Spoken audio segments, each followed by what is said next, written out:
the impeachment trial is either fair or not fair. It's either we follow due process or we do not follow due process. It's either we follow the Constitution or hindi. Walang middle ground yun. So malinaw na malinaw sa Constitution na dapat ang presiding officer yung Senate President. Hindi totoong walang kaugnayan to sa May 1, May 13. Kasi obviously, may mga powers that be na ayaw yung grupo namin ang majority at mag-preside. So okay yon, na-settle yon. Because nung nagka-13 sila, si Senator Win na. But bakit mag-e-elect ng ibang Senate President? At hindi ko sila maintindihan nung bring up ko na sa tamang forum yan, na bakit ang AMLA illegal na tinignan ang bank account ng 3 senador dito sa Senate. Ang sabi nila, wag i-take up dito, hindi tamang forum. So galit sila pag nagpe-Facebook ako, wag daw Facebook, kumarap daw ako sa kanila. Pero pagkaharap ko sila, galit din sila at wag daw i-take up dito. We cannot be blind na nagkaugnay-ugnay lahat ito. Having said that, ayaw natin maantala yung impeachment trial. That's why we're just registering a continuing objection. But I am concerned na once you bend the law, once you do not follow the Constitution, sunod-sunod na to. So despite po ng continuing objection ninyo ay patuloy kayo magpa-participate dito sa impeachment trial? Yes, kaya lang nga, magkakaroon ng mas maraming question on it. In the end, whether makonvict o ma-acquit ang Vice President, importante ang sinabi ng taong bayan, 1, walang selective justice, 2, it is precisely justice, ibig sabihin, fair at nagkaroon ng due process. Pero apektado ang due process kung papalitan natin pati yung sino mag-preside. Kung hindi importante kung sino mag-preside, bakit nilagay sa Constitution kung sino? Bakit may rules tayo kung sino dapat mag-preside? Senator Cayetano, sa palagay po ninyo, how should the public appreciate ito kung mga balitaktakan na nangyayari po sa loob ng impeachment trial? Because it may sound all too alien or, too gobbledygook for I a love lot your of our question. people. Yeah. Because simple lang, no? People should demand better government. People should demand total accountability. So we're here, we're present, we're going to hold the Vice President accountable. But let's also hold accountable lahat ng involved sa flood control at yung iba. So kung ma-schedule natin ng 30 weeks na tuloy-tuloy yung trial, bakit hindi ma-schedule yung flood control sa Blue Ribbon Committee? Diba? So sa tanong mo, how should they appreciate? Tiyagain nyo lang po, day by day, hopefully yung mga dean, yung mga legal experts ma-explain nito in a non-partisan way. Ang problema talaga, Jessica, is masyadong partisan lahat ngayon. But the point is, they can also read. Ano ho bang balita sa flood control scam? Wala nga eh. Dun sa magkaroon ng impartial na hearing, impartial na trial, lahat nagsasang-ayon ito. Ito, meron na. Pero yung magkaroon ng Blue Ribbon Committee hearing at ilabas kung sino yung mga talagang witnesses, wala. Nagbibingi-bingihan, nagbubulag-bulagan. Tatakbo ho itong impeachment trial for over 7 months. Yes. Paano po yung legislative work ng Senado? Tatlo ang kailangan natin sabay-sabay. Impeachment, legislation, at saka yung flood control. Pero may pang-apat, we have a creeping economic crisis upon us. Mabigat ang pananalapi ng ating bayan, mabigat ang inaharap ng mga negosyo. So we have to find a way na isabay-sabay lahat ito.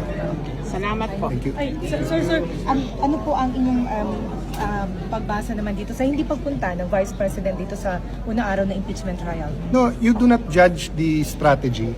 So ang order ng court ay pwedeng ang abogado or pwedeng yung Vice President. So it's just like a election campaign.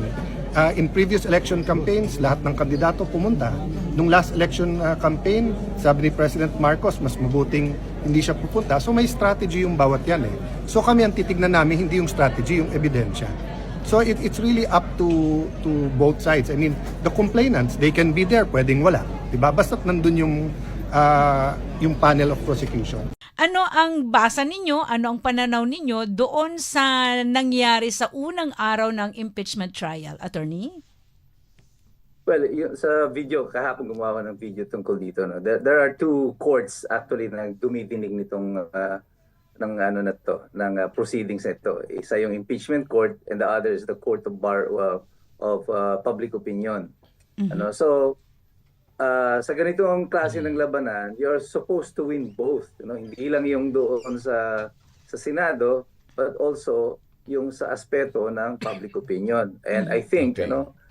Assessing the initial proceedings kahapon, the prosecution failed to perform up to their task.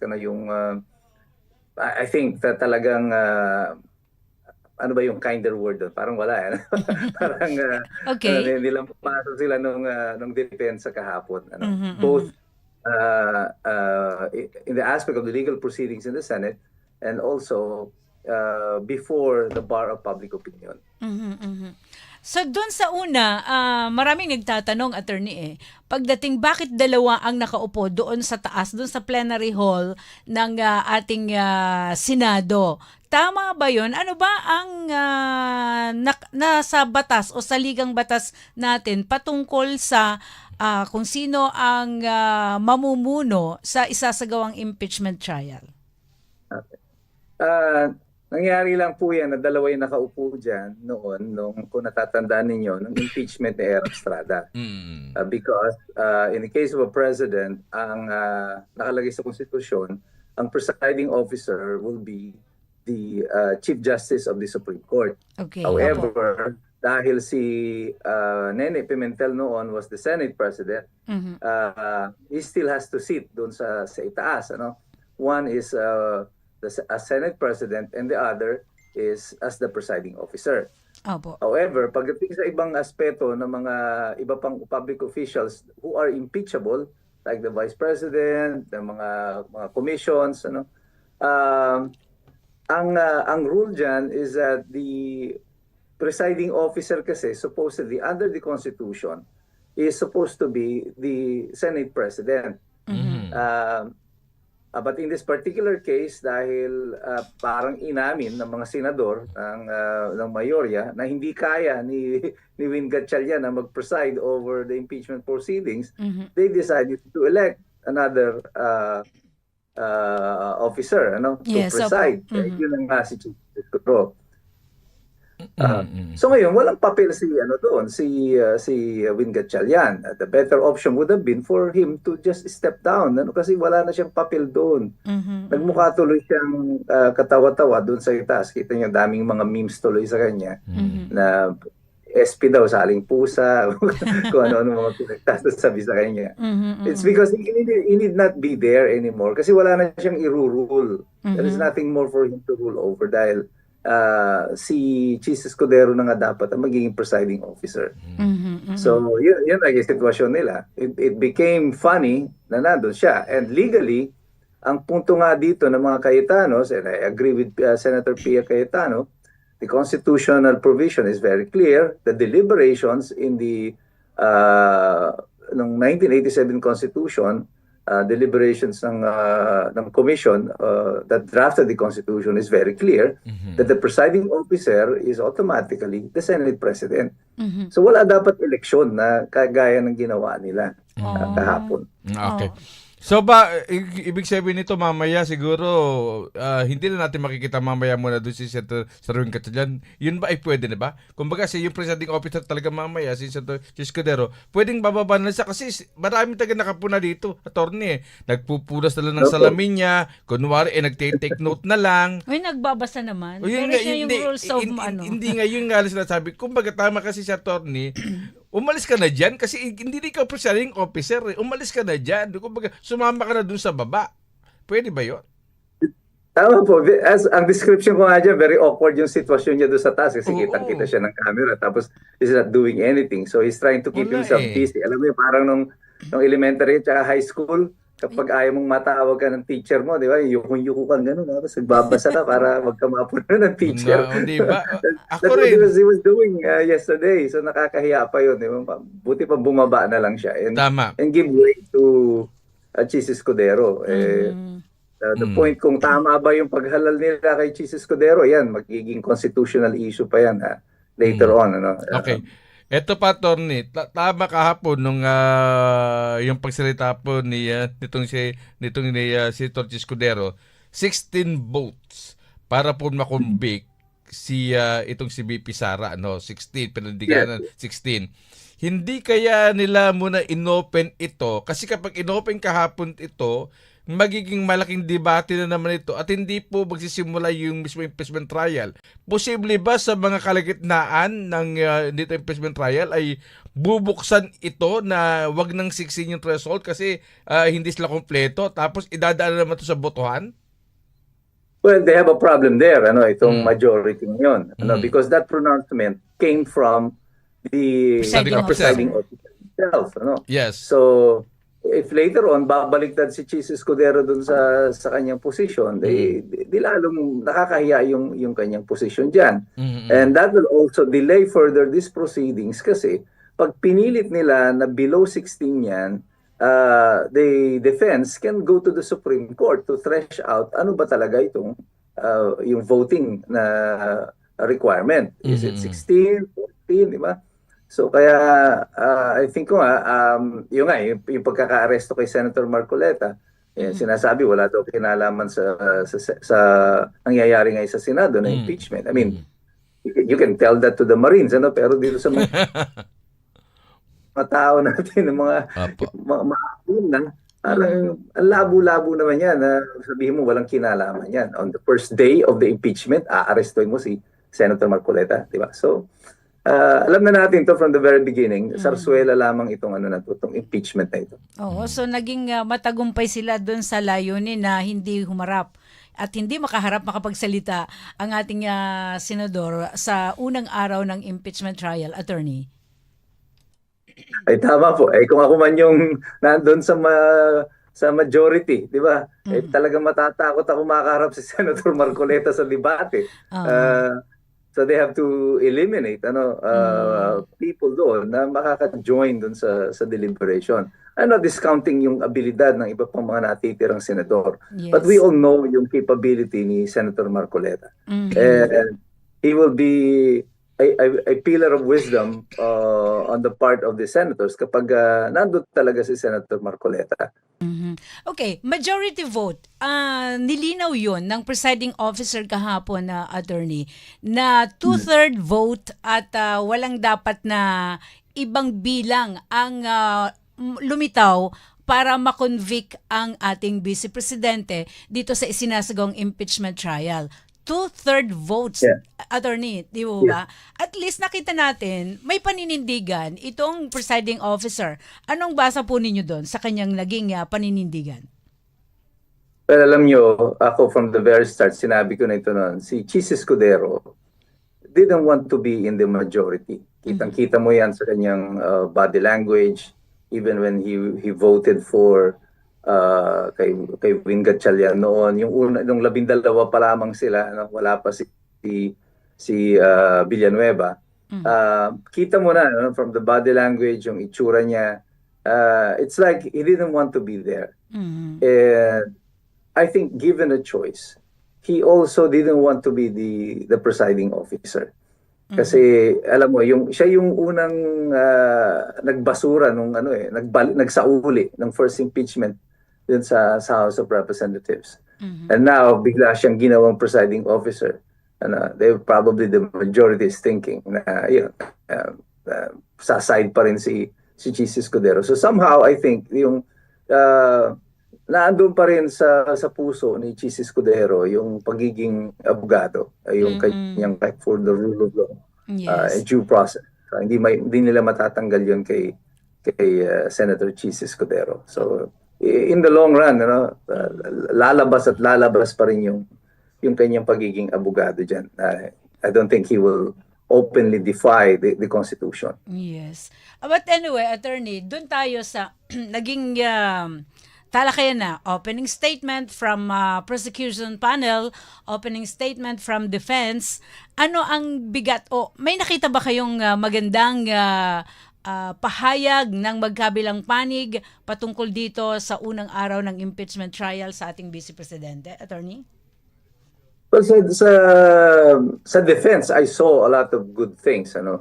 The defense presented it well. Yung summary nila of the case is well presented. The speaker was very clear on her position, si Attorney Season. it is precise and law-based yung kanyang mga argumento. Ang opening statement po, hindi po ito yung complete picture of the defense. Ano? Yes. Parang mag-highlight ka lang dito kung ano yung mga punto na gusto mong madinig ng panel and also of the public. Sabi nga sa inyo, dalawa ang korte rito, ano? Hindi lang yung nasa Senado, but also the bar of public opinion. Opo. And I think she was able to carry herself well at nailatag niya ng maayos yung kanilang mga possible defenses, and the way she presented it is very good, ano? Talagang lawyerly like yung kanyang pagkaka-present, acting really like a defense counsel. Pagdating naman dito sa prosecution, si Luistro, nakakalimutan niya na supposedly dito ay abogado siya, ano? She is supposed to be the prosecutor. Ang nangyari, akala niya political speech ito, so she resorted to mga yung mga voice modulation, mga generic na mga statement about due process, accountability, but without really highlighting kung ano yung kanilang talagang magiging punto rito. In terms of image, of course, the prosecution is already suffering from an image problem because you're speaking of accountability, pero kayo na mga nagsasalita dyan, it should be made accountable. Remember, si Luistro herself, may mga kaso pa siya na kinakaharap tungkol doon sa overpricing, doon sa mga cat's eye, and the public perception of them being involved in this flood control ay nananatili pa rin. Isa pa dyan, alam mo, pagdating sa public speaking, yung appearance mo tells a lot about your position. Ano? This is a combination of, sa public speaking, combination yan eh. Both form and substance. Ano? Di lang dapat may sustansya yung sinasabi mo, kundi yung mensahero mismo mas effectively deliver yung mensahe na yan. Ano? Yung kay Luistro, the way she looked, tapos yung pa nga, yung may bumubula pang laway doon sa gilid ng kanyang bibig. You mentioned that, attorney, grabe tuloy yung mga memes ngayon tungkol sa kanya. Hindi kaya niya napagandaan yon? Ay, siguro hindi niya na ma-prevent o baka gawa na ng Diyos. Kaya talaga. Ganito. Alam niyo, sabi ko, very important yan, ano, yung the image of the person speaking. Okay. I will cite to you yung very clear case ng debate ni Nixon and ni JFK, John F. Kennedy. Si Nixon noon, when he fought for the presidency against JFK, tapos mukhang tense, ninenervyo, pagpawisan. Pagkatapos si John F. Kennedy noon came to the studio, fully made up, ano? Tapos he was very relaxed and he was smiling. And JFK won the debate and eventually won the presidency.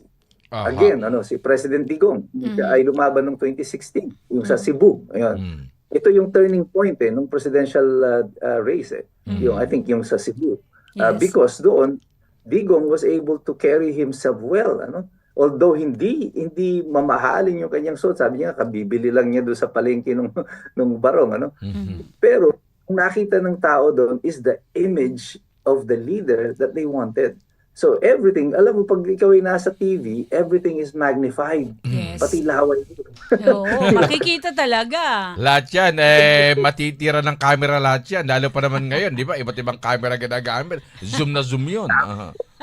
Kaya nga po doon, sa aspeto pa lang na yun, of the public speaker, yung taga-deliver ng mensahe, I think failure na agad yung house dito. So in both aspects, in terms of the content of their opening statement and the messenger, I think nag-fail dito yung prosecution to convince the public. Yes, attorney, para yung binanggit, iginigit ng prosecutors na arraignment para kay Vice President Sara Duterte.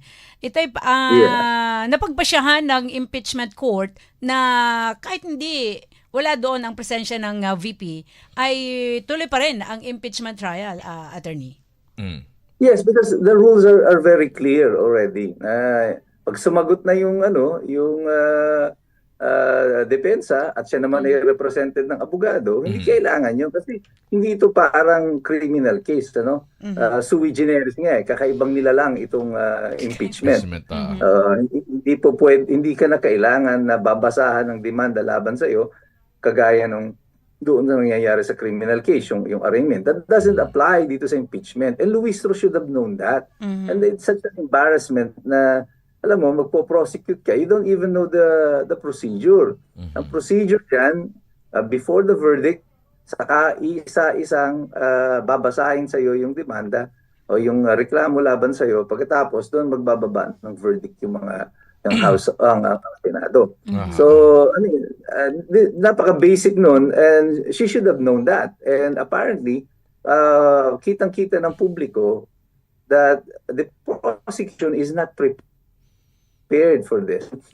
Ito sinabi ko na noon pa, long before the start of the impeachment trial, sinabi ko na to, na ang prosecution kakainin ito ng defense panel. Okay. Because I don't believe that any of the public prosecutors, doon na mga abogado na yan dito sa Kongreso, ay mayroong kakayanan para tapatan yung experience ng mga litigators. Ito, hanap buhay nila yung yung humarap sa hukuman at mag-litigate. Yes. Anong hanap buhay ng mga congressman? Ay kayo na sumagot kung anong hanap buhay talaga hanap buhay nila. ito, mga flood control eh. Yan lang sila nasanay sa flood control. Diba? So, tapos lalaban ka dito sa mga ito. No match yan. No, pero ito attorney di ba yung binanggit mismo ni attorney Sila Sison, yung defense-led counsel, ang sabi niya, hindi ang kampo ng Vice President Sara Duterte ang dapat magpakita ng ebidensya sa impeachment trial para patunayan na ito'y inosente. Ay sa kanya, proseso ng batas na ang prosecution ang dapat magbahagi ng ebidensya upang patunayan ang mga akusasyon laban kay Duterte. Karamihan dito mga hearsay lang eh. Yung mga binabato din ng prosecution. Hearsay lang eh.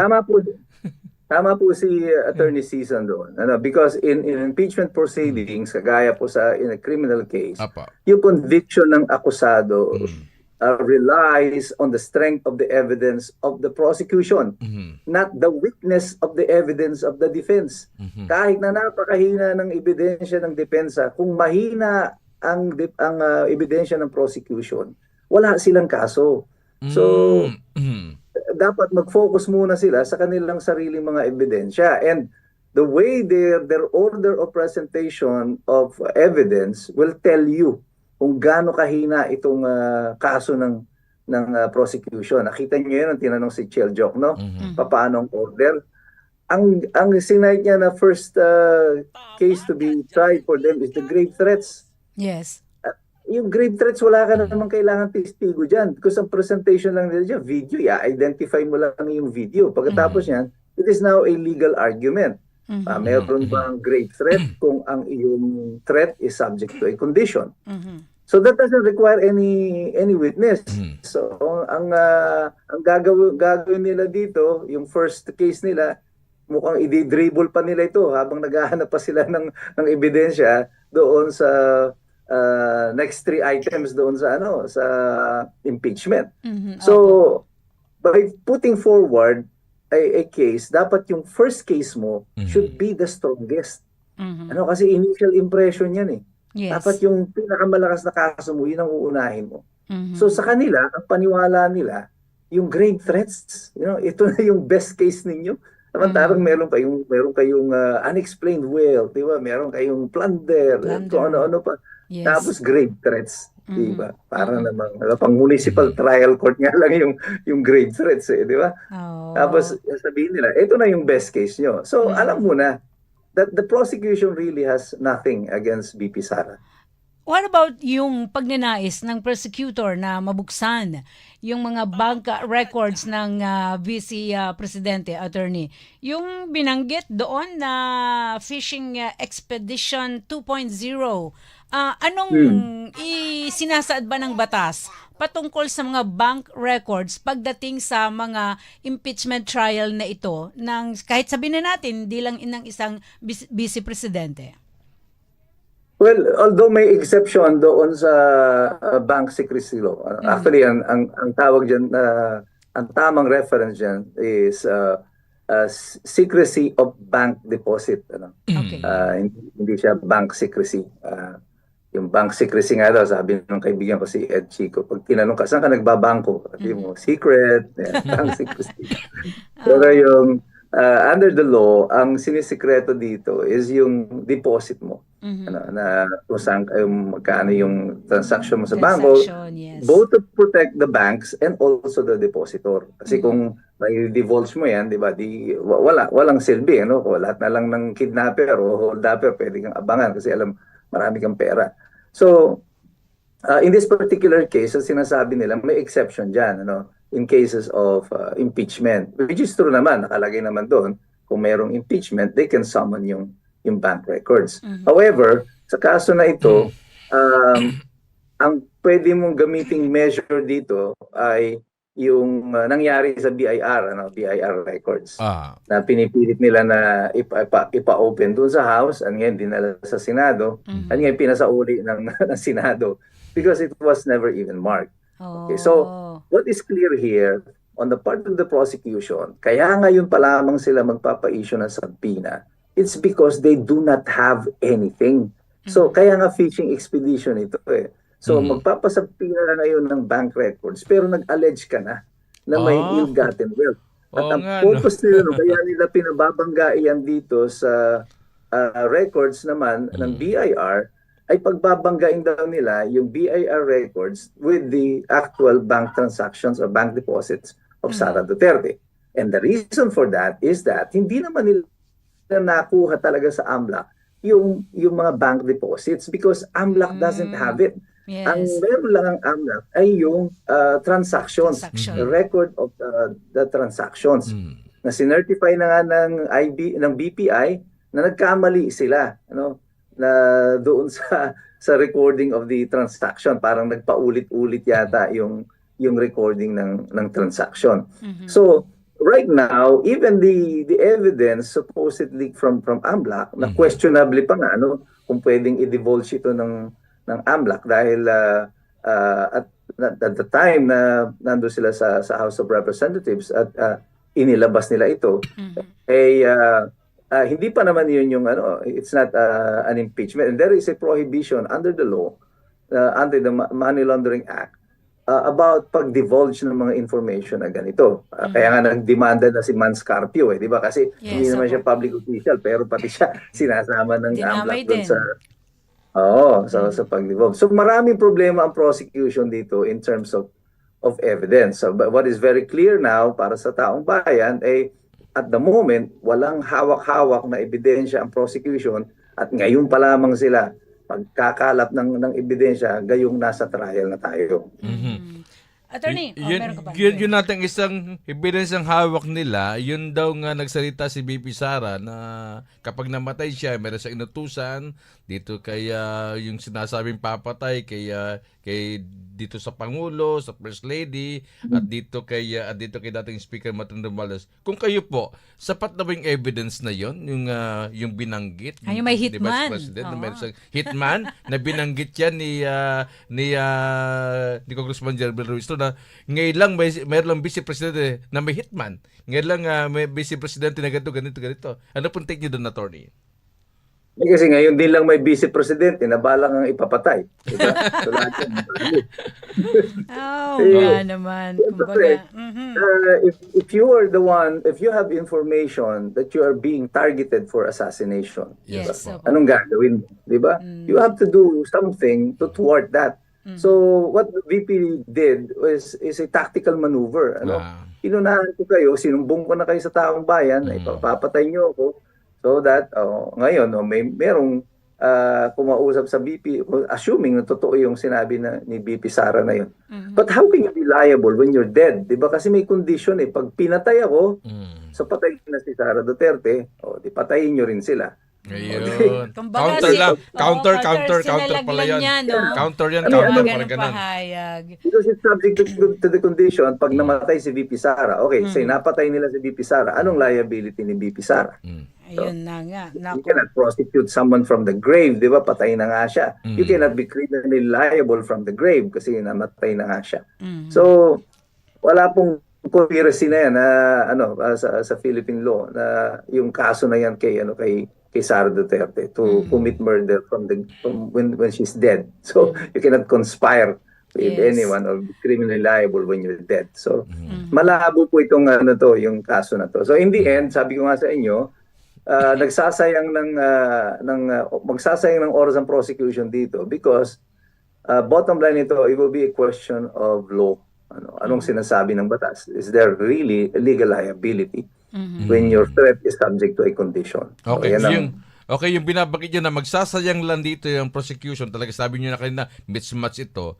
Pero, pagdating ng botohan, marami ang bumotong guilty dito kay Vice President Sara Duterte. So, meaning to say, ay talagang nagsayang ng oras, pero bumoto pa rin ng guilty si Vice President sa kabila ng nagdudumilit ang katotohanan na malabnaw ang ebidensya laban sa kanya. Yes, alam mo, from the start sinasabi ko na to, this impeachment is dead. Alam naman ng prosecution yan, alam yan ng mga kakampi ni BBM, ng mga senador, na walang kapupuntahan ito because they needed 16 votes and they don't have 16 votes at the moment. So, anong silbi nito? Isipin yung mabuti, di ba? Kung mag-impeach ka ng Vice President and you don't have votes, alam mo namang matatalo ka doon sa botohan. Bakit mag-perso ka ng impeachment? Because the bottom line here is not about the impeachment. Yes. The bottom line here is para maligaw yung mga taong bayan, makalimutan natin yung flood control. We're hoping na yung mga taong bayan, maiksi ang memorya natin. Mawala. We will be entertained. Di ba? This is how the Romans did it. This is how Ferdinand Marcos did it nung panahon niya, nung siya ay presidente. In the Romans case, pag naghihirap yung mga taong bayan, anong Apo. binibigyan niya sa taong bayan? Hindi pera Yung pagkain. gladiators. Di ba? Nag-host sila ng gladiator match. Yes. So that people will forget about their sufferings kasi na-entertain tayo. Tama. So, nung panahon ni Ferdinand Marcos, after Ninoy Aquino died, at tuloy-tuloy yung unrest noon, dito yung time na nag-relax naman sila about the rules on bomba films. Remember, lumabas na dito yung Scorpio Nights, yung experimental cinema of the Philippines. Tama kayo. Tapos sa mga probinsya, nauso na yung mga penetration movies, mga ganyan. Apo. So we are being entertained para makalimutan natin yung miserable life natin. Okay. And this is no different. Attorney, ibig sabihin, alam natin na wala itong kainatnan, ito impeachment, pero ito bahagi ng character assassination kay BP Sara para sa 2028. Exactly. They were hoping Mm. na sa pamamagitan nito ay masira nila si Sara Duterte enough para pagdating ng 2028 ay mahina na sila. Mhm. However, hindi nila naiisip. They've been doing this since 2023. And all it ever did was bumaba yung rating ng presidente at tumaas si Sara Duterte. So that means everything that they're doing right now is not working. Pero they keep on going to the same well kahit alam na nilang hindi gumagana kasi wala na silang alam na ibang gawin kundi ito. This is the only thing that they know how to do. And they'll be going back to it every now and then.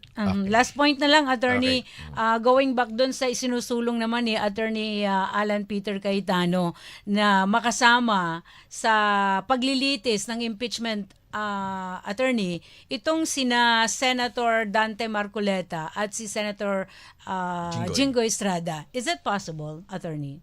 It is possible, however, there are two things that must happen. Number one, the Senate must approve it. At kasalukuyan, wala silang bilang to have it approved. Now, even on the assumption na ma-approve yan, you still have to submit it to the Sandigan Bayan at kailangan aprubahan din yan ng Sandigan Bayan because may jurisdiction ng Sandigan Bayan dyan. Pero I think kung mapa-aprubahan niya sa Senado, I think the Sandigan Bayan will also allow it. But getting it through the Senate at the moment at its present composition, mukhang malabo na mailusot yan. Siyempre, yung majority niyan. Hindi yan boboto pabor doon sa proposition na yon. Pero mainam na yan, nailabas na yan ni Senator Cayetano, yung issue na yan. Mhm. Well, attorney, marami pa sana tayong pwedeng pag-usapan. Pero baka may nais kayong iwang mensahe kaugnay ng mga kaganapang ito sa usapin ng impeachment trial. Yes, go ahead po. Nasa inyong pagkakataon po ngayon, attorney. Yes, nakakalungkot na sa sitwasyon ng ating bansa sa kasalukuyan habang ang mundo ay naghahanda sa mga impending natural disasters like the Super El Nino, itong mga bagyo na dumarating sa atin, yung mga lindol. Ang ating bansa ay naghahanda para sa isang impeachment na wala namang kapupuntahan, walang kapararakan, walang pakinabang ito sa buhay ng mga Pilipino. Except that tatabunan nito ang mas malaking istorya ng nakawan. So ang mensahe ko sa mga mamamayan natin, manatili po kayong nagmamasid, maging mapanuri po kayo. Huwag kayong magpapauto, magpapa-divert ng attention ninyo sa tunay na problema ng ating bansa. Ang problema natin ay yung walang habas na korupsyon at hanggang ngayon ay wala pang nananagot. Hindi impeachment ang magdadala sa atin sa katarungan ukol sa issue na yan, kundi ang inyong patuloy na pakikilahok, pagmamasid at pag-aaral.